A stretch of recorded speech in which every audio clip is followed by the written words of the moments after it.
Good morning and welcome to Tuesdays with the Pilgrim as we continue our reading of A Prophet in Babylon with Chapter 20, Part B. Following this letter of attack, Butler replied with a personal article. He stated that he had not the honor to be called a Puritan. He was simply a plain citizen who was fighting the battle of the plain people. He would not be deterred from his duty by either ridicule or abuse. And then, day by day, he followed up his first article with others, in which the social sores of New York were remorselessly exposed. He drew vivid pictures of the methods by which vice was manufactured, how insufficient wages made virtue nearly impossible for hosts of women workers, how the life of crowded tenements, dark, airless, and insanitary, provoked a violent passion for excess of some kind in the lives of multitudes who felt themselves unjustly deprived of the joy of living, and how behind all this phantasmagoria of social misery there stood men and women who drew from it the sources of their luxury, who lived delicately, who had houses at Newport and yachts upon the Hudson, who took all the joy of living as a right, and never so much as thought of those who were sacrificed to produce the pleasures they themselves enjoyed. He dealt most trenchantly with the condition of the woman workers of New York. In its pride and love of boasting, the press had shouted itself hoarse in affirming that America was a woman's country. No doubt the woman of good birth and ample means had a good time. They had too good a time, for it made them vain and selfish. But what of the other kind of women? The great hosts of toilers. As a class they were shamelessly underpaid, and in many instances as shamelessly overworked. The doctors of New York could tell a tale full of horror, if they chose. The keepers of houses where such women boarded could tell a yet more terrifying story. And then he proceeded to elaborate his parable of the pool and the river. The pool of misery which 100 charities and philanthropic societies were endeavoring to bail out, and the river of wrong forever flowing into it, so that in the end nothing was really accomplished. And this river of wrong often rose in the churches and the philanthropic societies themselves, though no one seemed to see it, or if he saw it, had not the daring to declare what he saw. The very men who gave money for the relief of social misery were often themselves the silent accessories of the misery they sought to relieve. It was, therefore, the conditions of social misery that must be ascertained, and that implied examination of the sources of wealth. To rescue people from a leaky ship was no doubt humane and heroic, but would it not be far more sensible to stop the leaks, and to make it impossible for the leaky ship to put out to sea? And so, from day to day, Butler pursued his formidable indictment. He wrote, as he had always written on moral themes, with a restrained fire and passion, always lucid, rational, sober in statement, but with a deadly incisiveness and force. It was these elements that gave him his power, and never was that power so manifest as in this memorable series of articles. They were widely quoted, of course. They gave occasion for certain other cities to loudly profess themselves not as New York, whereat Butler smiled grimly and related for their benefit the story of men upon whom the Tower of Siloam fell, with emendations and applications of his own. But the most remarkable thing was that after the first outburst of the yellow press, the great agent of public demoralization fell wholly silent. Gaunt was disposed to regard this as a victory, but Butler soon undeceived him. "It's an ominous silence," he said. "It means a storm." "I rather think it means that they are waiting to see which way the wind blows," said Gaunt. "Not a bit of it," said Butler. "I don't say they wouldn't pretend to support me if they concluded that it would pay them to do so, but it is far more likely they will conspire to crush me. Indeed, I have reason to know that that is what their silence really means." "Have you had any more threatening letters?" asked Gaunt.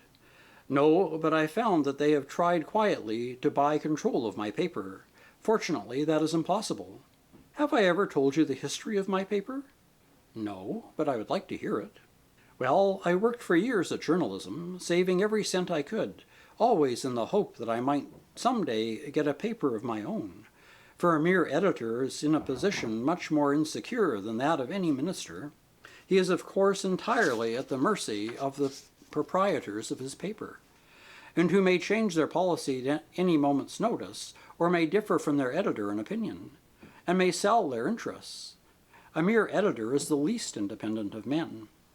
So I saved and saved to obtain independence, and for years limited myself to 2 very plain meals a day. That fortunate legacy gave me my chance. I started my paper, putting all I had into it. For more than a year, ruin stared me in the face. I had finally to sell a 1/4 share to save myself, and from that day the tide turned. But I kept my 3/4 interest, though I almost starved to do it in the first 6 months of the partnership. It was worth starving for. It was the price of freedom. Well, the other man with the 1/4 share has been to see me thrice in the last week. Each time he came on the same errand. He wanted to buy a controlling interest, and offered me a sum for it that would have made me a rich man for life. He wasn't very adroit about it. I read the purpose in his eyes. Of course, he's being got at by the other side, which means that the other side is thoroughly alarmed. Of course, and you'd say so if you knew all that went on in my office. He paused a moment and smiled at some recollection. Then he added, "The task of a grand inquisitor isn't pleasant, but it has some redeeming elements of humor. The latest form of humor on the part of one of my black sheep is to hire ex-pugilist with a cudgel to wait for me at the door of the office. He's a good-natured sort of pugilist, and innocently let his designs be discovered by one of the men, who indulged him in certain potent cocktails. It seems he didn't know me by sight, and was extremely anxious to make my acquaintance. When the cocktails had done their work, I sent for him to my office, and behaved so beautifully to him that he actually began to regard me with affection. Conspirators should be very careful to understand the antecedents of those they employ. It seemed that my ex-pugilist had a daughter who was the apple of his eyes, and that Olivia Jordan had been kind to her when the girl lay sick. When he knew that I was in the same swim with Olivia, he became quite maudlin, and professed that he wouldn't harm me for the world. I asked him what wages he earned as a professional sandbagger, and he told me with engaging frankness. Also the name of his employer. I promptly doubled his wages to go on waiting for me at the door of the office. He's still there. He's a ferocious-looking scoundrel, but he has a most alluring wink. You should see him wink at me when I go in and out. Later on in the evening, Butler came to see Gaunt, bringing William Stonecroft with him. Stonecroft's demeanor was quite altered. His surface geniality had vanished. "You know my errand, no doubt," he said, speaking slowly and heavily. "I've been expecting you," said Gaunt, "and I'm heartily glad to see you." "You expected me?" "Yes, because I felt quite sure that you meant to do the right thing, and would do it." Stonecroft's face flushed. "I think it was because I felt you had that kind of faith in me that I found strength to fight the hardest battle of my life," he said. "But it has been a hard, hard battle," he continued. As he spoke, the dullness in his voice dissolved. He began to speak with energy. "I give you my word, I had no idea of the existence of the sort of things you laid to my charge. Of course, that's no defense, because I ought to have known. I see that now, and I marvel that I didn't see it long ago. Up to about 10 years ago, I was only moderately rich, and I looked after my affairs with jealous scrutiny.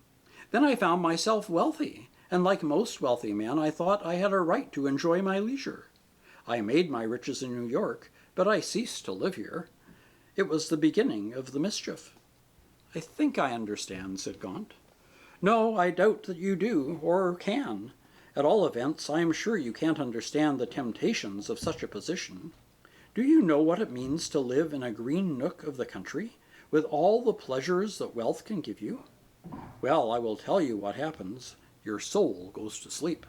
The days pass so noiselessly, life moves on at such an even keel, that you forget the very existence of a tragic world.